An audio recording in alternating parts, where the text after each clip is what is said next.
Teman-teman, selamat datang di Asinkronus Ekonomika Industri 1. Pada kesempatan kali ini, saya Fajri, dosen di Departemen Ilmu Ekonomi dan Studi Pembangunan FEB Undip, akan menyampaikan latihan 9.3, fokus soal nomor 3 terkait duopoli dengan biaya produksi asimetrik. Jika diberikan fungsi permintaan seperti tadi, ya sama, Anda diminta untuk menentukan keseimbangan pasar ini dan stakeholder safety. Jika salah satu perusahaan itu kemudian memimpin, ya, misalnya yang memimpin ini perusahaan satu, maka strategi yang bisa Anda tempuh adalah Anda mengambil fungsi laba yang sudah dihitung di dalam Purnon, yaitu P1. Dan selain itu, Anda juga menentukan fungsi base response. Jadi kan Anda cek dulu ya di sini. Jadi kan ada dua perusahaan nih, kan ada leader, eh, ada follower, ya gitu ya. Jika followernya adalah X2 dan leadernya X1, maka Anda harus mengambil eh, P perusahaan satu untuk dimasukkan fungsi base response perusahaan dua ke sini. Kan gitu ya. Jadi strateginya adalah fungsi base response dari perusahaan kedua itu masuk dalam laba di perusahaan satu. Artinya apa? Artinya perusahaan satu mengetahui apa yang dilakukan oleh perusahaan dua jika dia melakukan kompetisi. Berarti kuncinya itu ya.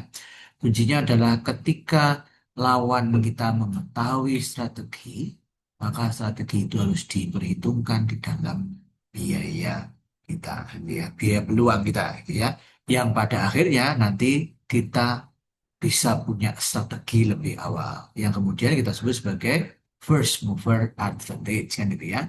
Makanya first mover advantage itu adalah memasukkan biaya peluang dari perusahaan lain yang datangnya dari perusahaan lain dimasukkan ke dalam struktur biaya ya daripada perusahaan satu dan atau struktur penerimaan perusahaan satu, ya kan, berarti strategi itu masuk ke dalam pikiran perusahaan satu yang diperhitungkan dari total revenue dan atau total cost-nya. Berarti kalian harus punya fungsi reaksi perusahaan dua. Nah, misalnya Anda bersaing dengan dua orang, misalnya gitu ya.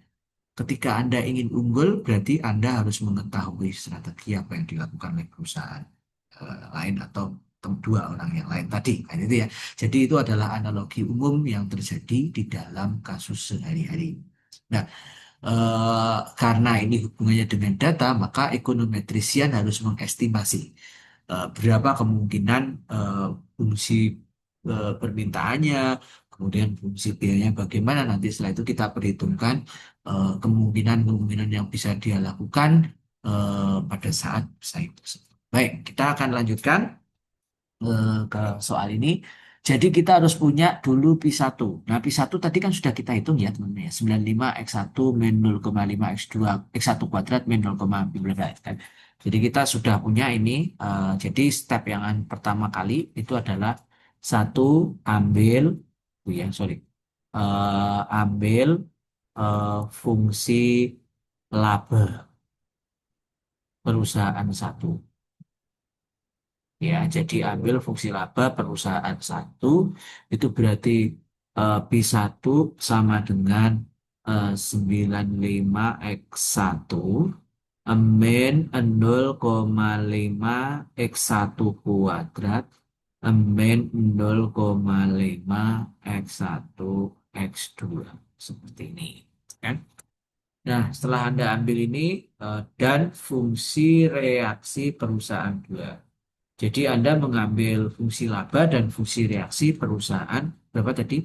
Dua. Ya. Ini karena tulisannya jelek ya, saya hapus ulang ya, izin ya, izin hapus ulang biar tulisannya rapi, sedikit rapi. Tulisan saya jelek. Nah, ya. Oke, sorry ya. Oke, ini biar rapi aja. Oke, saya kasih warna hitam aja biar beda dan sebagai title. Gini ya. Jadi ini ambil, oke, fungsi laba perusahaan satu dan fungsi reaksi perusahaan dua. Ya, kira-kira begitu. Nah, jika sudah Anda ambil seperti ini, ya kan? Ini kan P-nya. Nah, FR2-nya apa tadi? FR2-nya itu kalau nggak salah, kita lihat di sini. FR2-nya itu 50 min seperempat X1. Oke. Di sini ya, FR2-nya adalah X2 sama dengan 50 min 1/4 X1. Nah, itu ya. Ya, tugas FF2 di sini buat apa? Kita masukkan ke X2-nya sini. Nanti, oke, berarti kita akan, nih ya, berarti sekarang substitusi FR2 ke P1. Caranya gimana? Melalui apa? Melalui ini, X2-nya. Berarti saya kan punya nih, P tadi. Dikecil. Jadi ini punya P1 itu sama dengan 95 X1 dikurangi 0,5 X1 kuadrat min 0,5 X1 X2 kan seperti ini. Nah, X2-nya ini yang kita gantikan dengan si dia ini. Oke ya. Berarti P1 sorry, jadi P11. P1 sama dengan 95. 95 X1. Terus kemudian, saya gedein dulu ya. Saya gedein 100 kan. Oke, ini ya. 95 X1 min 0,5 X1 kuadrat min 0,5 X1 dikali dengan 50 min 1/4 X2 X berapa berarti? X1 sorry ya, X1. Oke, lambat sekali ini nggak bisa di CTRL Z. Iya, seperti ini ya. Nah, ya, berarti P1-nya itu sama dengan 95 X1 95 X1 min 0,5 X1 kuadrat min. Nah, ini kan setengah tuh. Kita jadikan aja ya begini ya. Setengah X1 kali 50 kan gitu. Berarti setengah kali 50 ya. Oke, berarti gimana nih? Berarti 25 X1 ya. Langsung aja ya. 25 X1.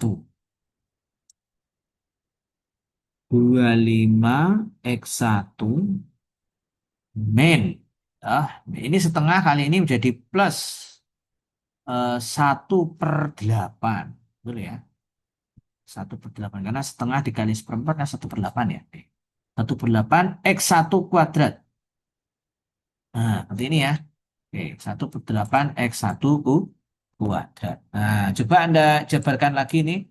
Lah setengah ini kan 0,5 kan setengah. Setengah sama ini ya. Coba ini kita hitung ulang ya. Susun ulang. Sama dengan 95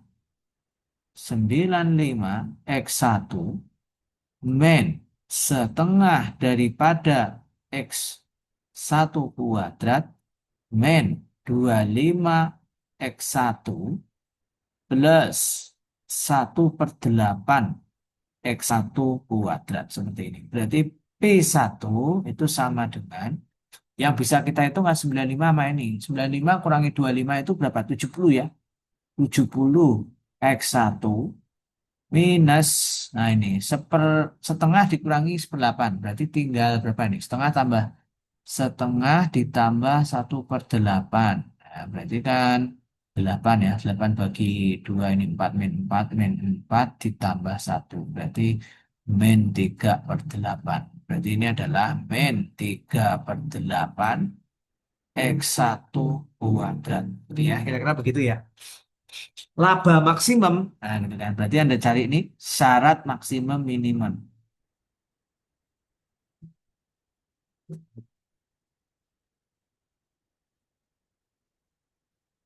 Ya, syarat maksimum minimum adalah DP1 per DX berapa? X1. Anda cari harus sama dengan nol. Anda hitung nih syarat minimumnya berapa ini? 70 berarti 70 min. Nah, 3 per 8 kali 2. X1 sama dengan nol. Nah, berarti ketemu 70 min 3 per 4 X1 sama nol.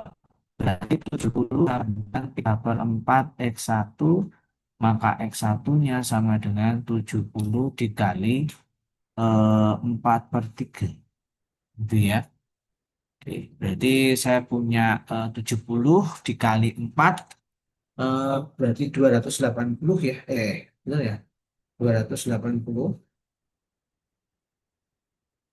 70 kali 4 itu 280 dibagi 3. Berarti ketemu 93. Mas, sekian, sekian. Ini ketemunya berapa ini? 9, 93,33. Ini adalah barang yang dipasok oleh perusahaan satu jika dia bertindak sebagai first mover. First mover. Oke, berapa perusahaan duanya? Nah, berarti kalau mencari perusahaan duanya berapa? Anda bisa substitusi ke FR.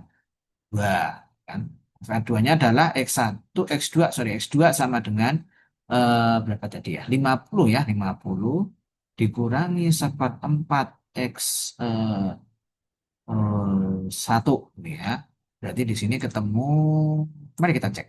Berarti 50 dikurangi seperempat dikali 93,33 ya. Berarti 93 ini eh, berarti 50 dikurangi eh, 1/4 dari itu dikurangi 1/4 kali 93 berarti 26,66 ya. Jadi barang yang dipasok oleh perusahaan dua, eh, X2-nya itu adalah X2-nya adalah 26,6 675. Jadi X2-nya itu sekitar ini ya. Kalau Anda bulatkan berarti 26,67 seperti ini ya. Kira-kira barang yang dia pasok oleh perusahaan kedua gitu ya. Perusahaan pertama sebanyak ini, perusahaan kedua ini. Berarti keseimbangan Stackelberg-nya itu adalah 93,33 bagi perusahaan satu dan 26,67. Nah, berapa barang yang dipasok di pasar? Kan? Di pasar itu berarti X1 ditambah X2. Berapa nilainya? Tinggal Anda jumlahkan aja ini. Nah, berapa harga yang ditetapkan Stackelberg itu? Kalau begitu, jadi kan P-nya sama dengan 100 dikurangi 0,5 X1 ditambah X2 kan begini ya. Nah, berarti P-nya sama dengan 100 min setengah dari berapa tadi? 93,33 ditambah 26,67. Jadi, kita hitung dulu ya, berarti berapa P-nya? 93,33 ditambah 26,67 bagi 4, 30. Berarti harga yang ditetapkan P-nya adalah 100 min 30. Berarti P-nya adalah sebesar 70. Nah, jadi harga yang ditetapkan pada saat first mover ya itu sebesar 70. Tadi kalau kita bandingkan kalau Cournot Nas Equilibrium 45 ya kan. Kalau enggak tadi 5 5 berarti 53,5 gitu ya. Nah, kalau misalnya dia harus menggunakan eh, ini berapa tadi 120 bukan 70 ya, guys. Oh ya. Ini 120 ya, dibagi dua kan 60 ya. Saya bisa-bisanya katakan ini. Ini 60 ya. Oke, 60 berarti sini 40 ya. Jadi harga yang ditetapkan itu ya kurang lebih berada di bawahnya Kurnot. Gitu ya. Jadi hampir bersaing harga. Nah, jika dia bisa bersaing lebih ketat lagi, maka persaingannya akan berubah menjadi persaingan harga Birtrong kan itu kan. Jadi kalau disusun ini harganya berarti P Stackelberg itu lebih rendah dibandingkan dengan P Cournot-Nas gitu ya lebih rendah dibanding P dari eh, apa namanya CJ gitu ya. Kalau kita urut seperti ini, kan? Nah, barang yang dipasok di pasar gimana? Nah, saya ingat-ingat itu penjumlahan dari kedua jenis barang tadi bagaimana? Itu ya kira-kira ya. Nah, itu teman-teman untuk latihan 9.3 secara lengkap. Anda bisa menyimak video ini dari yang 931, 932, dan 933 untuk melengkapkan semua pemahaman ini. Kenapa dimulai dari Purnot, kenapa terus ada Chamberlain dan ada Stekelberg. Ya, saya pikir itu video terkait latihan 9.3. Kita lanjutkan di 9.4 video berikutnya. Terima kasih.